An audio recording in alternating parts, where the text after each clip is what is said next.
Hey guys, so I went on a run today and I got back a little bit ago, and while I was on my run, I really was thinking about I don't know why, maybe it's because I'm getting ready to go into this conference, but I was really thinking about my abuse and what that's made me believe, not necessarily the abuse itself, which I don't know. I may talk about it right now. I don't know. There's a lot of stuff coming up at the moment, and I don't know why. So this is maybe a heavy video. I don't know. Um, I realized my whole conception about sex, my whole life really, has been wrong, and I've been taught it's wrong. When you get abused, you know that's wrong. That don't feel right. That's not okay. And I'm sorry, my laptop's on my lap, so it may be moving around. I'm trying to hold it still. But you know that's wrong, right? That's bad. You don't do that. You don't, that hurts. And then I get in trouble young, so my whole adult life, I'm in this program that is telling me so many things they told me. But one thing was, I remember being in this class. It was right after I got out.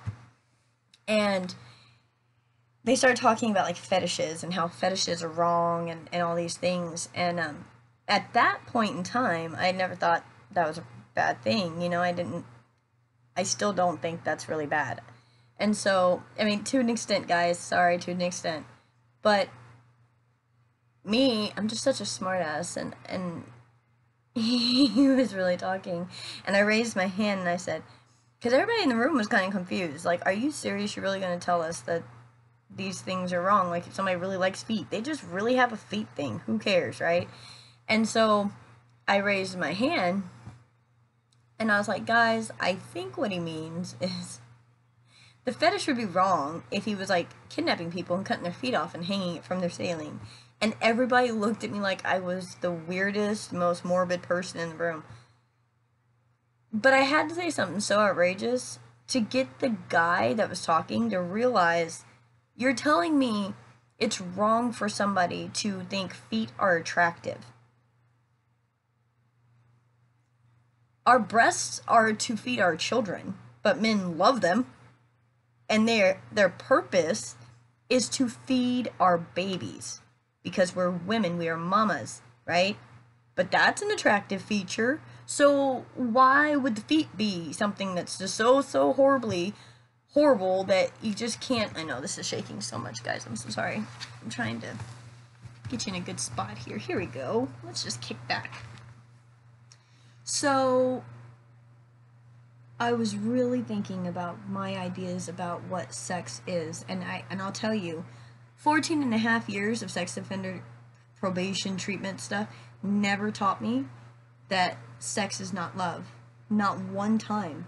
I literally found that out maybe a couple months ago. I really figured that out. It clicked. I was like, wait a minute. That's not love. I'm 36 years old, guys. I feel like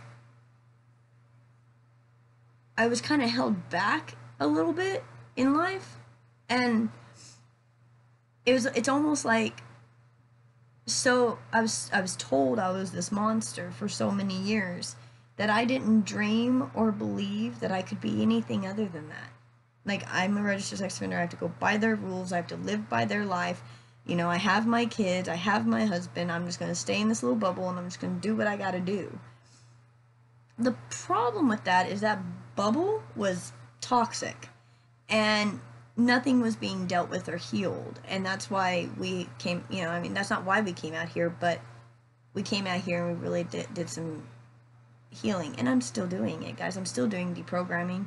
I'm still realizing there are things about myself, my characteristics, about just myself. And actually, finding out whether I even like myself or not, guys, because I've had so much self-hate. Like, I just couldn't understand how I could have been hurt like that so many times. And I know what that feels like. How I could be called that name. And, you know, I want to make so many bold statements. There's that little that I want to. All right, I'm gonna.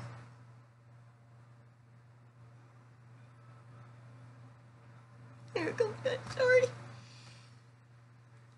Okay.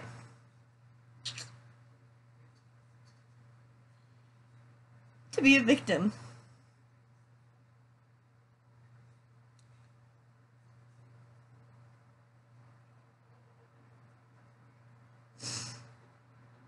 It's extremely scary.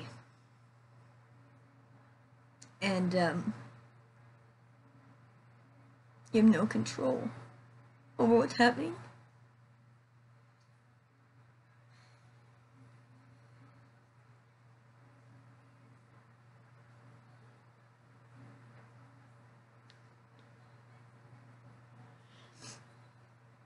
Anyways,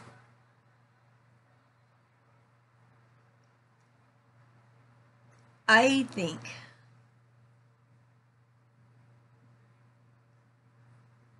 that if we took what we've learned, the whole idea is to have no more victims, right? And we all understand people hurt because they're hurt and they have traumas they haven't healed. But what if I would have gotten help at 7?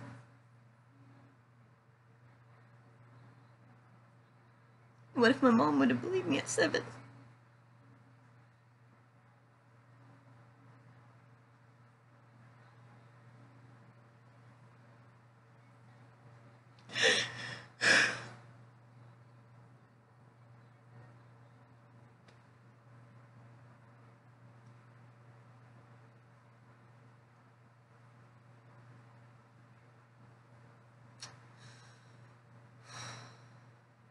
Sorry, guys. Okay. What my life would have been like if they would have believed me at 12, at 13. The police actually asked me to do a polygraph to prove that I was being honest about the abuse that was happening in my home to me. And I was 12.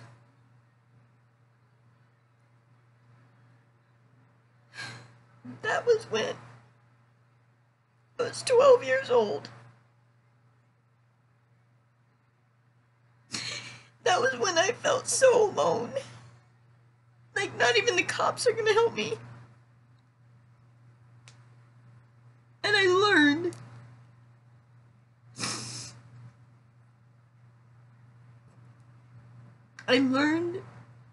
to survive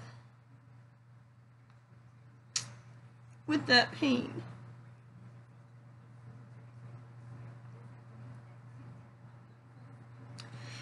And then as an adult, I thought I'd be strong enough, right, to fight against those things. Like, I'm never gonna let anybody treat me like that again. I was working for some family,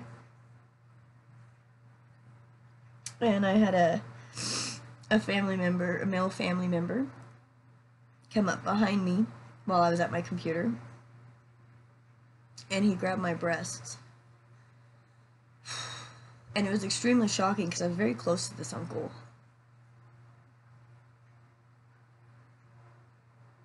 And I froze. Couldn't do anything. Messed me up so bad. I left work, everything. It ruined my relationship with my aunt because she got jealous. You know, instead of being there for me, she got jealous of me. Eventually, when it was just him and I alone, he apologized for it. I forgave him. He's dead and gone. she didn't believe me. She wasn't there for me. She was more jealous. And you know, and I'm gonna tell you something. If anybody thinks that mamas are not jealous of their daughters if their husband starts messing around with their daughters, you're fooling yourself. A mama will be straight jealous of their own kid. That's insane to me. What? If that's even an issue, why are you with the person? I mean, I just... Anyways, so, we're gonna keep going here. The last time somebody tried to sexually assault me, I was 6 months pregnant with my youngest son. And you do the math. What, he's almost 4, I'm 36, so I was 31, 32. And it was the last time. I was asleep. And I woke up to being naked from the bottom down in my living room, and he was trying to do his thing. When I woke up and I saw that, it was that do or die moment. I refused to be a victim anymore. I punched him and I knocked him right on his butt. I mean, like, on his back. I punched him hard. And I'm 6 months pregnant, guys. And he got his shit and got out of my house. I did not call the cops. Because I handled it. My husband was asleep, and I was calling for him, but he couldn't hear me, and so I had to handle it myself. And what we did was we allowed somebody that was a friend of a friend to stay in our home that night. And we didn't know him that well, and it wasn't the best decision. We'd seen him a few times, but we felt comfortable enough to let him in, you know. But you have to be careful about that. And you know, you really want to know what I felt about that situation? I was relieved that it was me that he did it to, and not my daughter. I will tell you, one thing I've learned about this counseling and stuff is how to protect my children. And that was a lack of judgment on our part that night. Because we don't let people we really don't know into our home. But, you know, he had said he was sorry, like, as he was going out of my house. I'm so sorry, I'm so sorry. Just go. Don't ever do this shit again, you know? It just, guys, there's a way of handling certain situations without people getting locked up with titles and labels and all this stuff. People say, well, we gotta make sure they're not gonna do anything to anybody again. Well, okay, there's counseling that can be done, and I mean the right counseling, real counseling, not somebody that's going to just sit there for years and tell you that you're a sex offender and just shove it down your throat. You know how many letters I've gotten, guys, just since I've been on probation, how many letters I've gotten from people that think I'm some kind of sex closet freak monster? These guys, and they'll in detail explain themselves to me. My probation officer was stalled. Some of them came to her. She was like, do you know these people? I'm like, no. They go on the registry because my shit's public, and they see what I look like, I guess, and decide that, hey, I want to write her. Guys, it was, and I've gotten many letters like that, and it's belittling. It makes me...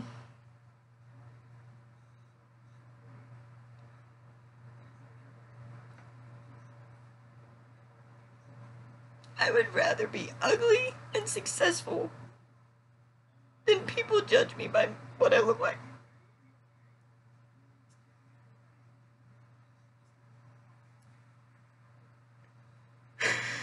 I've dealt with that my whole life. Oh, you're a little heartbreaker. Oh, you're so cute. Oh, this. And then I got boobs and a butt, and everybody kept grabbing me.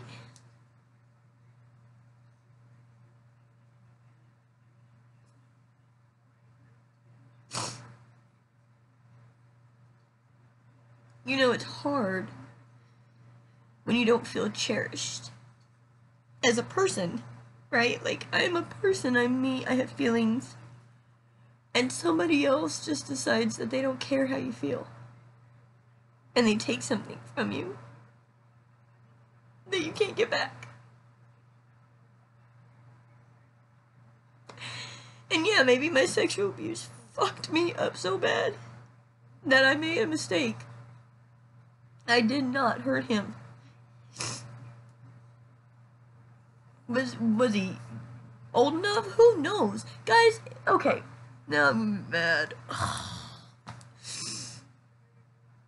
If people are that ignorant to think teenagers are not having sex, then they live in a bubble that needs to go on another island somewhere and make laws over there. Because guess what? Most teenagers are having sex. And, oh well, yeah, but it doesn't need to be, you know, over the age of 18. No, somebody made a law that said 18 is an adult. I certainly did not feel like an adult at 18. In fact, I think I said this in another video. It said I had 6th grade reading level when I got convicted. I was 21 when I got convicted. A 6th grade reading level. And I probably am not farther than that as far as reading out loud. When I read out loud, I sound like I can't read. I can read in my head just fine, but it's just reading out loud. And it just, I feel like, okay, like, there's just so many. I don't know, guys. This is just a stupid rant. Just, it's just what I'm thinking. You know, it's like we act as if we're not supposed to raise our children under our roof and prepare them for adulthood. We act as if they're going to just know what to do. No, you have to allow them to have jobs and buy a car and get insurance and learn how to pay bills, have a bank account, how to fill out an application, a resume. You know, the only thing they're teaching children in school, as far as sex goes, or teenagers in school, as far as sex education goes, is how to put a condom on. That's it. They're not teaching them anything else. So basically, you're teaching children that all there is to sex is putting a condom on.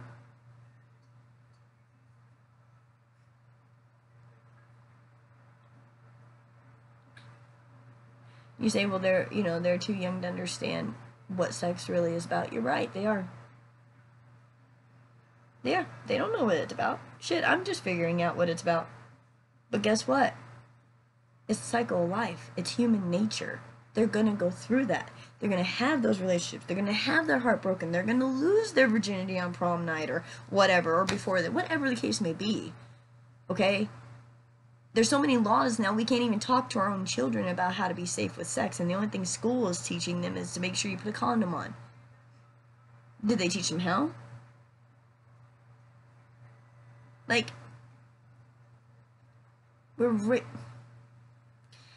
my generation didn't really worry about laws. Like, my parents didn't teach me a lot about laws because it wasn't, until like later on laws started getting insane. You know, like 1994, 1995, there started being some things rolling, and it snowballed, and now we got this massive government control over even what we can say. Even what we can say.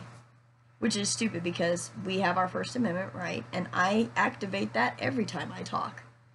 I am a human and I'm allowed to speak my mind.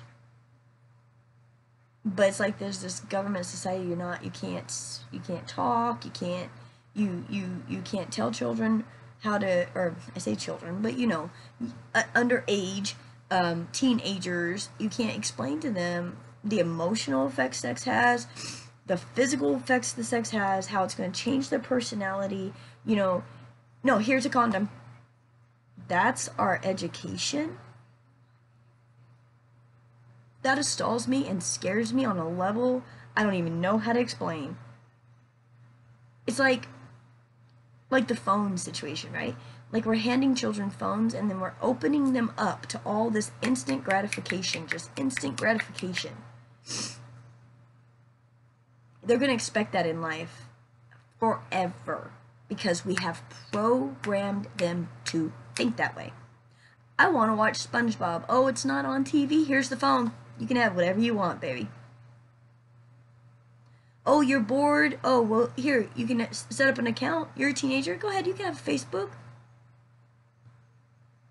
Go ahead, look at the internet. The internet is a cabinet full of everything that you've just given your children access to. Here you go.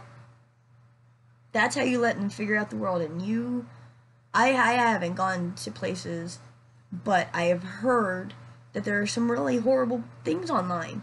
And I haven't gone on those things because I was on probation for so long. I was never allowed to do that. So why start now, right? Like, I never needed it then, I don't need it now.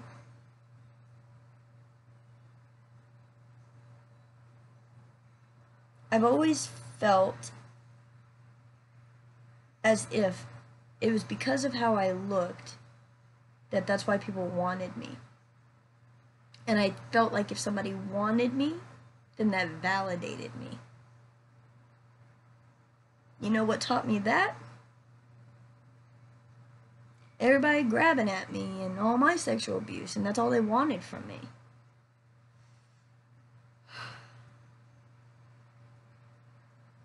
I've dealt with that like my whole life, guys. And I'm sure a lot of people else have. I'm just talking about me. And I hope I relate to other people. I hope people can see this and say, you know what, I know what you're talking about. Like, let's talk about some real shit here. Like, if people don't think this stuff is happening, it's just insane. And we are criminalizing our children, our teenagers, for doing stuff that their bodies are naturally wanting them to do at 14, 15, 16 years old. They're going through puberty. They're feeling these things. It is up to us as their parents to help guide them, educate them, and lead them on the way to where they can do it in a healthy manner.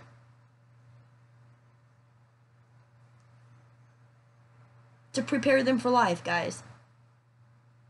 They're just supposed to know all this stuff. Like, that, way back, like, my great-grandmother's age, they were getting married at 14 and 15, and if they didn't have 6 kids by the time they were 18, something must have been wrong with them and nobody wanted to marry them.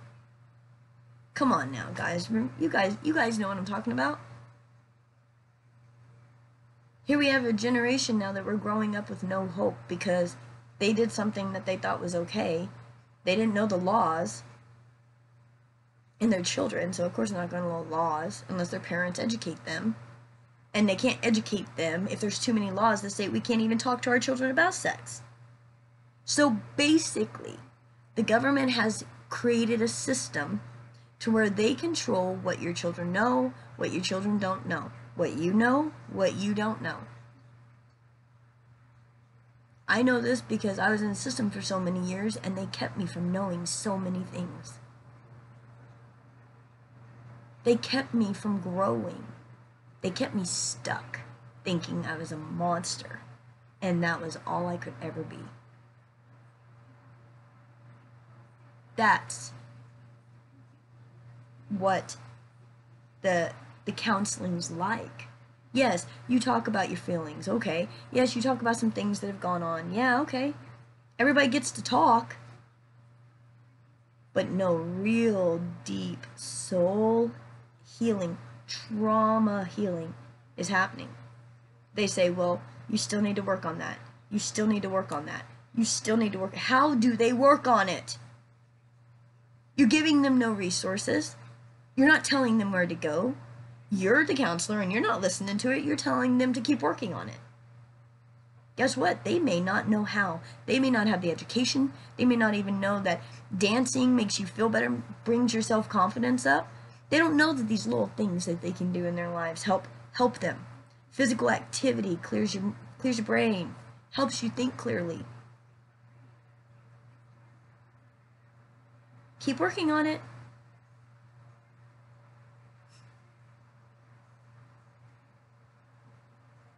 I wonder who I would have been if I had given other opportunities in life. I used to want to be an FBI agent. My ex calls me CSI because I'm so good at figuring out things and finding things that are being hidden. My sexual abuse and always feeling like that's all I was good for was being wanted is what really helped destroy my marriage at the time. It's not destroyed, but it crumbled it at the time. My husband used to tell me, you're very sexual. And I thought that was odd, because I didn't feel like I was very sexual. But then I realized that if he wasn't showing that interest towards me, I felt like he didn't love me. And we had many fights where we'd go a good time, like a week or 2 or 3 or whatever, and I literally turned myself inside out thinking something was wrong with me, because I only validated myself if somebody wanted me. I only felt loved if we were making love. That's a hard thing to realize, guys, about myself. But that's what I was taught. Honestly, I didn't realize I felt that way about sex, but that's really what I was taught. Through just things happening in my life, right? That's just what I was taught. Same thing with my mom. My mom, she never said it out loud, but whether it was directly or indirectly, she taught me and my older sister and my younger sister to find a man and have that man take care of you. She never said that to us. I want to make that clear. But what she showed us was that. So it's like one relationship to the next relationship to the next relationship. It's just, I'm a registered sex offender. I'm not going to make more than minimum wage. So I might as well get a man that can. And I did, and I married him and had 2 children with him. And 2 years before we were even done, I was done. I didn't want to be in the marriage anymore. I just wasn't happy. I was stagnant. And that fell apart. And I'm not going to talk about everything, but that fell apart. And when I met my recent husband, when I met my husband now, we hung out for like 6 months, never even spoke. He's so quiet. Like in a group setting, you know.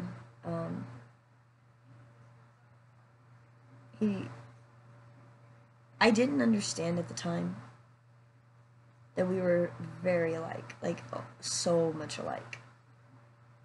And the more we got to talking, and he loves my outgoingness, and I love his solidness, you know, keeps me grounded. The longer we kept going, the more we realized what this was and what we wanted to do with it.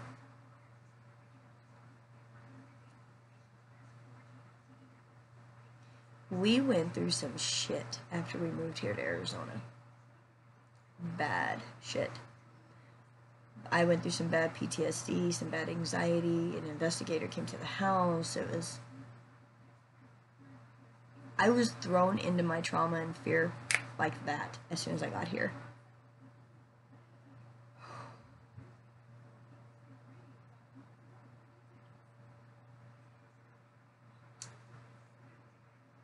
My husband would say, I don't know why you don't be worried, don't be worried. Get some rest, get some rest. Guys, when I'm like that, I can't sleep. I don't understand.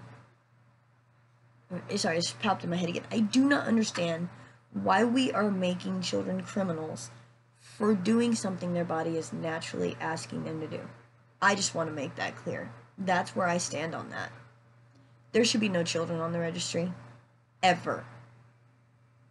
You put children on the registry, I don't care what they did, they need help. They need somebody to understand them and help them. You've got sociopaths, you've got psychopaths, you got people that just hurt people, okay? But that's such a small number. I am not talking about those people. I am talking about the people or the children who made a mistake, who did something that they didn't know was wrong, and even the ones that did something that they know was wrong. People don't understand what cycles are, and everybody's got one. And I have a whole idea on that, but I'm not going to go there on this video, but I will tell you this. When we were filming the documentary, I remember David told me, he said, you have had the worst sexual history of anybody I've ever known.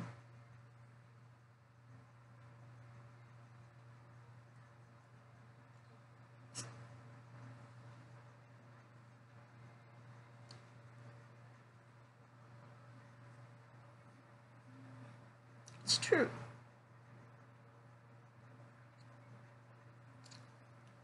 And let me tell you this. I'm called the sexual monster. That's a title. I had no idea. I just found this out. My husband was a virgin when we got together. For 8 years, I didn't know.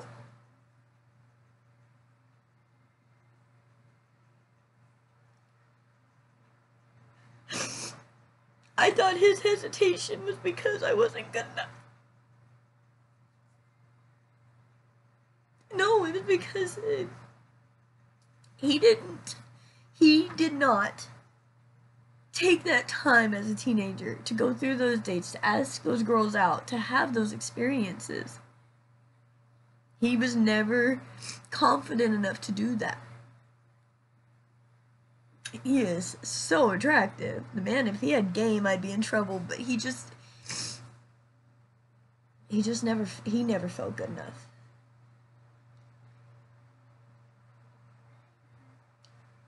He's called like the most, well, before we got together, the most innocent, right? And I'm called the most monstrous as a level 3.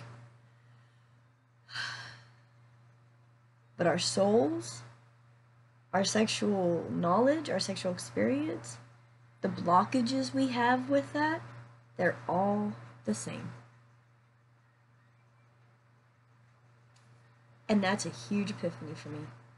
And that just came from the conversations. You know, my marriage had to fall apart for us to finally just talk and be honest, and for him to be honest. My husband's very quiet, okay? It's hard for him to open up, and he'll talk about some stuff on here, but to finally tell me, I always knew, I kept telling him, there's something you're not telling me, there's something you're not telling me, and that was it. And it made everything clear. I understood everything.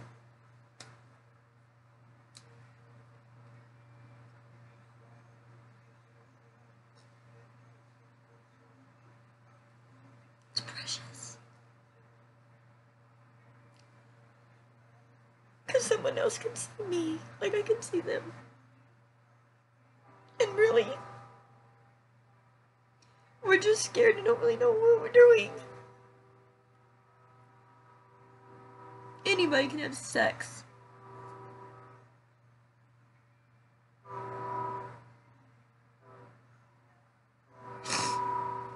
We're at level. Because we're both so... I was constantly told sex was bad in a way. Like, they didn't, like, say it that way.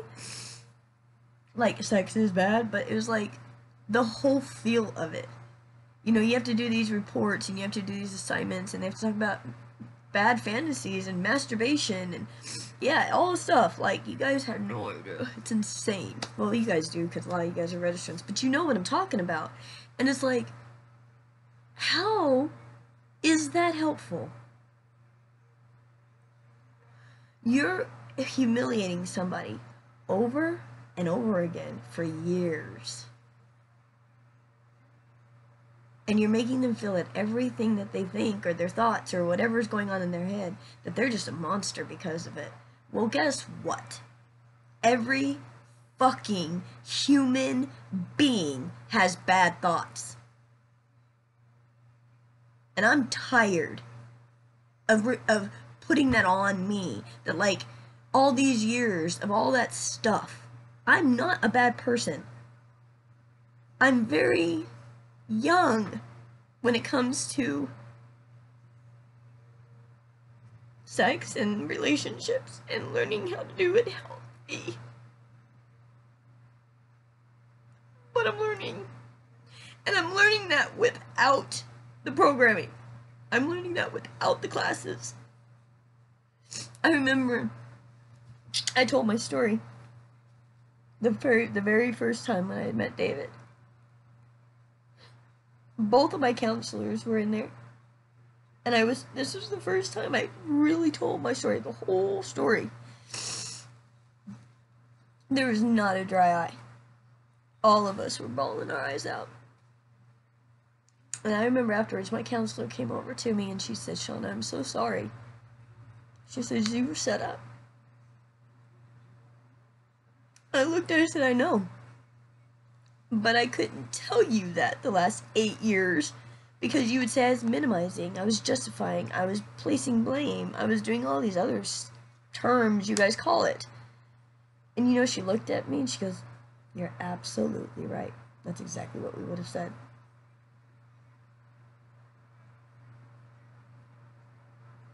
It's like you get a title of a felon and you're all of a sudden not believable. Actually, people who want to know how to stop victimization, talk to somebody that did it.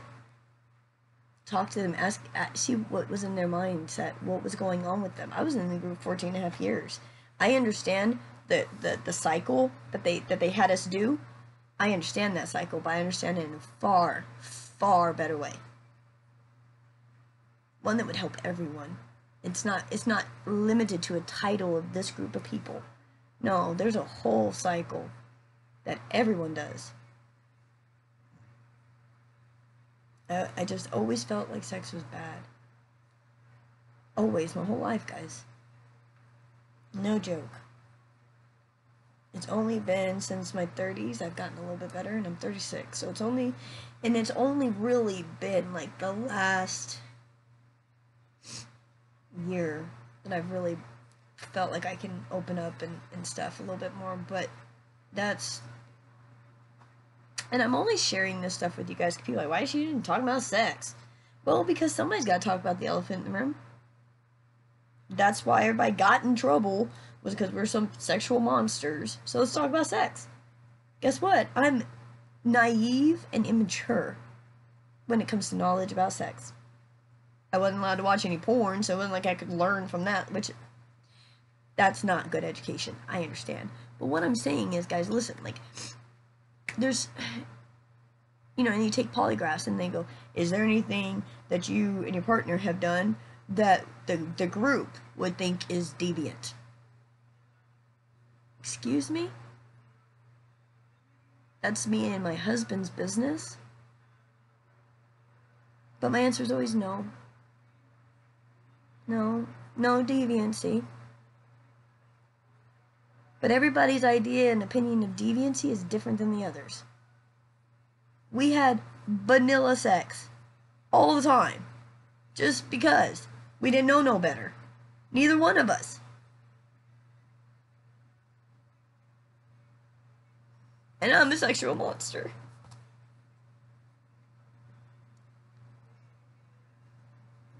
There are more people that are out there that should not be on the registry. Most people. The registry needs to go away, actually. Completely. I believe that. I stand by that. Forgive me, guys, for a minute. I want to clarify something when I talk and I go on my rants. I may say something and I may misspeak. I will correct it. I will stand by the registry needs to go away. We do not need one. The registrant down the street is not the person you need to be afraid of. The person you should probably be afraid of is the one that's trying to get the closest to your kid. Why don't you pay attention? Is Uncle Joe paying more attention to one kid than he is the other? Buying gifts, showing special attention? Come on, guys. Like, I could teach people how to protect their children. I could teach people how to keep their children from being a victim. And you know what? Almost every person on the registry could do the same thing. How about people stop calling us monsters, and how about people start asking us, how do we stop this? How? Because I know we have the answers. I feel a little cheated. Yeah, I felt like I couldn't grow.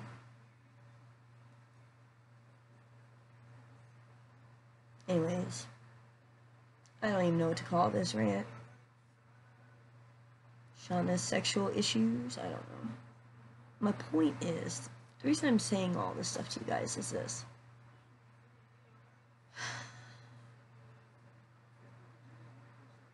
the label of sex offender scares people so badly. And you got a ton of people on it that feel exactly the way that I do. Like naive with it and even scared of it. I was scared of sex most of my life. Even just being in relationships and having sex, I was always scared of sex. I always had my arms up. Like, I always felt defensive all the time. I'm not kidding, guys.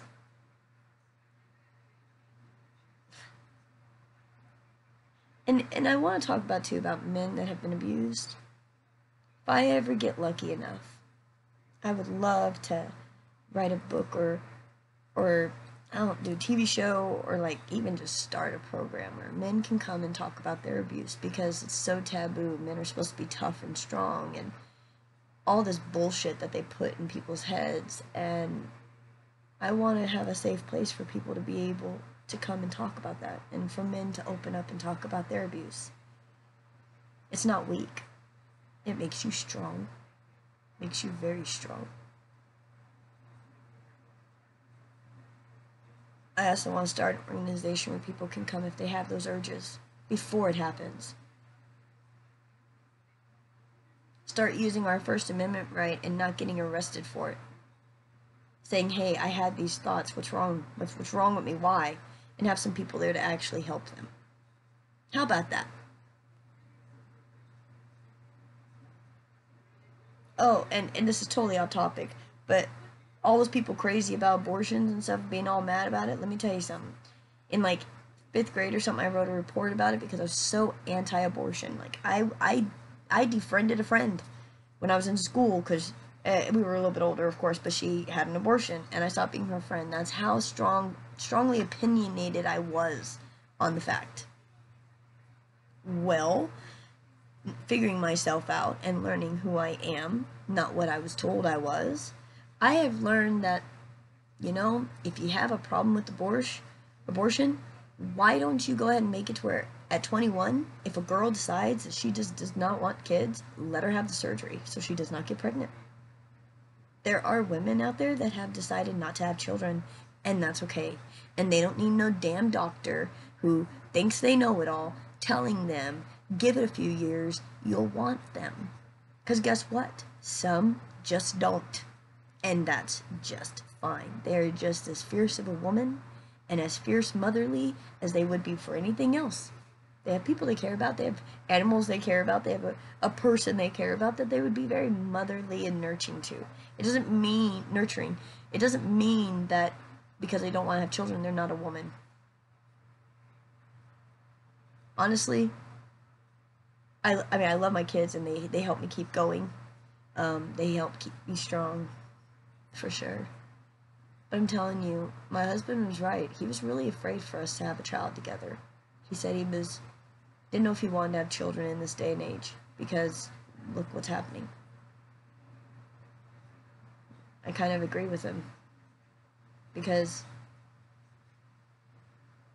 this next generation is just, instant gratification, guys. What's rape? Instant gratification. We need to fix some shit for our kids.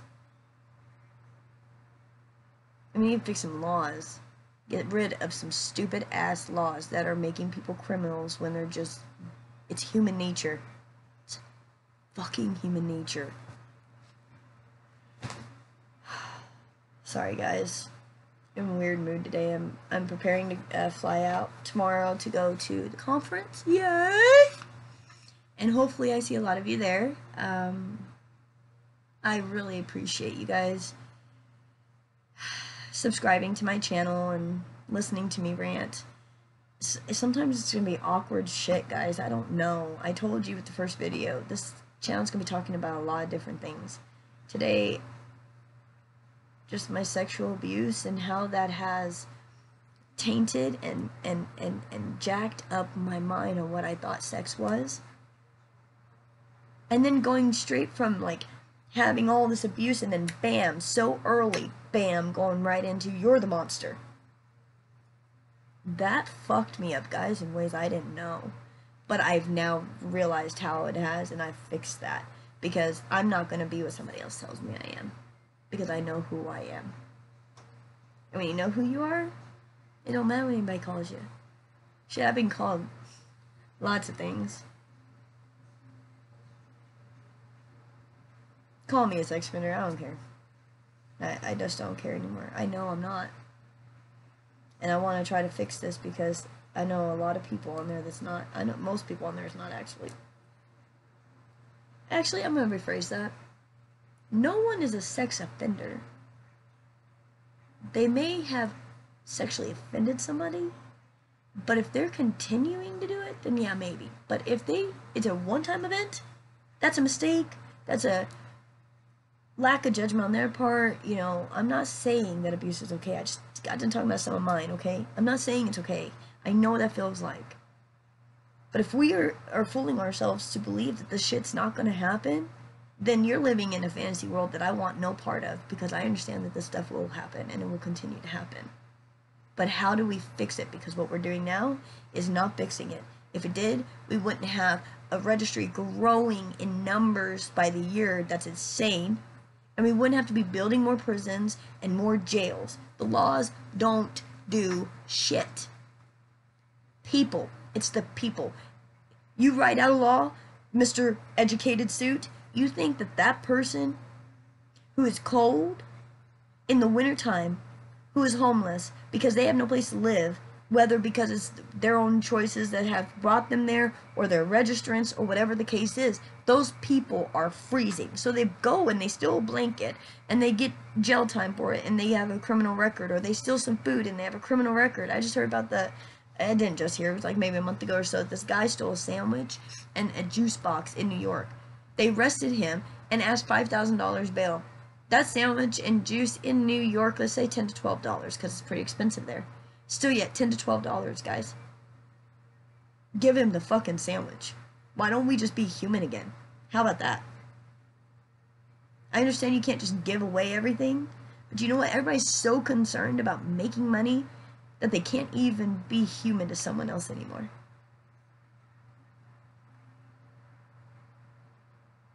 I don't know, guys. Let me see your trade. Anyways, I will see you guys in Houston, whoever's going. And thanks for listening to my random. I don't know what all I'm going to talk about this channel, and I really hope that whatever I do talk about in my healing process and things I've learned about myself will help others. I really do. Maybe I'm talking and it's not anything interesting, or for people don't want to hear it. That's okay too. You don't have to watch my channel. This is just this is Shauna's therapy, you know, and telling your guys' stories and talking about what I think about that and how maybe things could change certain ways. You know, this is my therapy. It's me getting my shit out. And I think if I get my shit out and I tell you guys how I've been feeling and the things I've struggled with and went through, I think it's relatable. And if you guys have somebody that you know can relate to, then you know you're not alone. And that's one thing that I hate, is I've felt alone for a long time. I've actually felt alone most of my life, guys. And I don't want anybody to feel alone. So, I'm here for you. Comment, subscribe, like, share.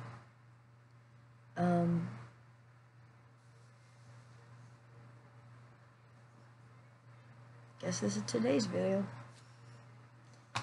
I appreciate all of you. And, I don't know how to fight yet. Like how the steps to it. But when those steps are laid out in front of me, I'm ready. I'm ready to roar. Hopefully, I'm careful. Alright guys, thanks. And thanks for being here. The exchange of energy with you means a lot, and I appreciate you listening to me. Thanks guys. Bye.